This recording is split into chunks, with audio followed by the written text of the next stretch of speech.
جو ہے وہ ورکنگ کی جا رہی ہے اور کافی زیادہ چیکنگ ہے، جو کہ ابھی کیونکہ آن لائن بھی ہو چکا ہے، پوسٹل کے بعد ساری چیزیں جو ہیں وہ بڑی احتیاط کے ساتھ چیک کی جاتی ہیں، کیونکہ کچھ ایسے کیسز پکڑے گئے تھے جو کہ کریمنلز تھے اور یہاں پہ پیپر لینے میں کامیاب ہوئے۔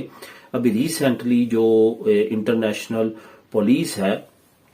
انہوں نے جو ہے وہ انٹرپول جس کو بولتے ہیں، انہوں نے ایک پاکستانی کو اسپین میں آ کے گرفتار کیا جو کہ کافی زیادہ قتلوں میں ملوث تھا۔ یہاں پہ بیٹھ کے وہ وہاں پہ کچھ ایسی ایکٹیویٹیز کر رہا تھا اور وہاں سے بھی کر کے آیا تھا، اور یہاں پہ وہ اب روح پوش تھا۔ تو اس وجہ سے ایسے واقعات جو ہیں وہ بہت زیادہ متاثر کرتے ہیں یہاں پہ رہنے والوں کے لیے، اور یہی وجہ ہے کہ یہ پولیس کیڈر سرٹیفکیٹ کو بہت زیادہ اہمیت دیتے ہیں۔ تو اس پہ جو ہے وہ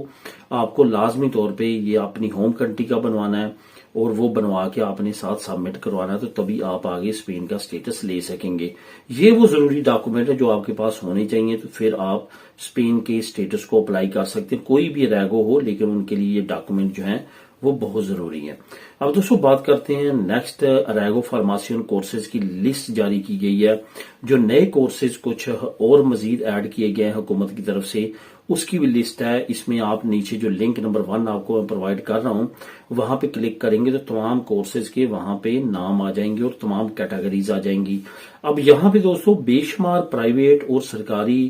ایسے ادارے ہیں جنہوں نے کورسز شروع کروا دیے ہیں۔ اب آپ جس ایریے میں رہتے ہیں وہاں پہ سب سے پہلے تو آپ نے اپنی ایجنتا منتو جانا ہے۔ ایجنتا منتو کے بعد اگر آپ کو وہاں سے بھی اچھا رسپانس نہیں ملتا تو آپ نے گوگل پہ سرچ کر لینا ہے، چیٹ جی پی ٹی سے آپ نے ہیلپ لے لینی ہے، تو وہ وہاں پہ آپ کو نزدیک ترین کوئی پرائیویٹ ادارے، کوئی نیم پرائیویٹ ادارے جو ہیں وہ کرواتے ہیں، تو وہاں پہ آپ نے لازمی طور پہ اس کورس میں ایڈمیشن لینا ہے جو آپ نے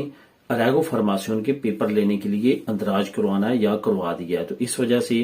کورسز کی جو لسٹ ہے اس میں سے آپ نے کورس کو چوز کرنا ہے، تو نیچے لنک نمبر 1 موجود ہے، اسے کلک کریں اور ریڈ کریں۔ اب بات کرتے ہیں 500 یورو نوٹ کی اور کچھ سکوں کی۔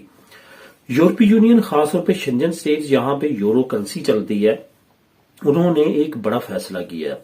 آپ کو پتا ہے کہ 2016 کے بعد آہستہ آہستہ 500 کے نوٹ کو ختم کرنے کی اناؤنسمنٹ کی گئی تھی اور اس کی پروڈکشن بھی بند کر دی گئی تھی۔ فرینکفرٹ جو یورو بینک ہے اس کی طرف سے نئے نوٹ اس وقت سے چھاپنے بند کر دیے گئے ہیں۔ اس کی بڑی وجہ گینگ مافیا وغیرہ اس کا بڑا استعمال کرتے ہیں، یہ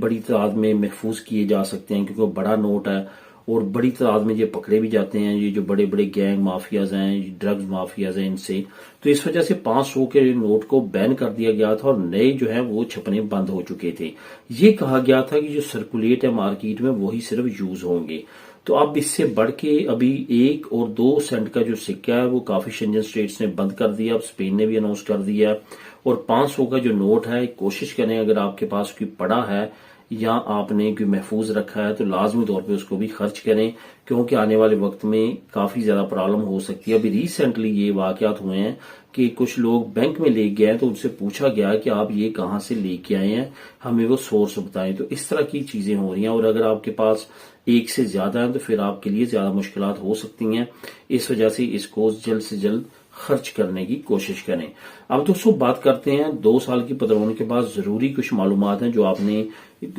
کے لیے مفید ہیں، جو آپ نے غور سے سننی ہے۔ ہوتا کیا ہے، ایک بندہ فرسٹ ٹائم آتا ہے اسپین میں، اپنی پدرونا میں تو کرواتا ہے فار ایگزامپل بارسلونا میں، پھر وہ 6 مہینے بعد اس کو کام ملتا ہے میڈرڈ میں، وہ وہاں چلا جاتا ہے اور وہاں پہ جا کے کام کرنا شروع کر دیتا ہے، اور 1 سال وہ میڈرڈ میں رہتا ہے اور پدرونا میں تو بھی وہاں پہ اس کی ٹرانسفر ہو جاتی ہے۔ اس کے بعد اس کو کام ملتا ہے بلباؤ میں، وہ بلباؤ چلا جاتا ہے اور وہاں پہ وہ 6 مہینے کام کرتا ہے، اور پھر وہ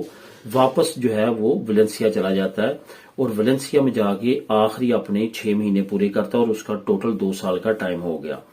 اب اسے 2 سال ثابت کرنے ہیں کہ اس نے یہاں پہ گزارے ہیں، تو وہ کس طرح کرے گا؟ اب اس کے لیے اس کو ہسٹوریکو دی پدرونا میں تو منگوانا پڑے گی جو کہ مختلف شہروں میں چلی ہے۔ اب بہت سارے لوگ ایسے ہیں جو کہ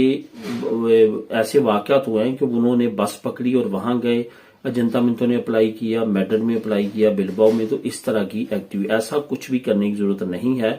آپ نے جو ہے وہ آن لائن ٹیلی فون کر کے ان سے فیکس نمبر لینا ہے، ایک چھوٹے سے پیپر پہ اپنا پاسپورٹ نمبر، اپنا ایک ریکویسٹ لکھ دینی ہے کہ مجھے ہسٹوریکو دی پدرونا میں تو چاہیے، میرا یہ ایڈریس ہے، اپنا مکمل ایڈریس، یہ 3 4 شہروں میں جہاں پہ چلی ہیں وہاں کی جنتا منتو کو آپ نے فیکس کر دینی ہے۔ وہ آپ کو بائی ڈاک آپ کی تمام ہسٹوری کو بھیج دیتے ہیں اور اس پہ پھر آپ انفورم میں اپلائی کر سکتے ہیں جہاں پہ آپ لاسٹ ٹائم رہتے ہیں، یعنی کہ ویلنسیا میں رہتے ہیں، تو وہاں پہ آپ انفورم میں اپلائی کر کے اپنی لیگل سٹیٹس کو آگے لے کے چل سکتے ہیں۔ تو دوستو یہی تھی آج کی اہم نیوز اور انفارمیشن، ملے گی نیکسٹ ویڈیو میں نئی اپڈیٹس کے ساتھ۔ اللہ حافظ۔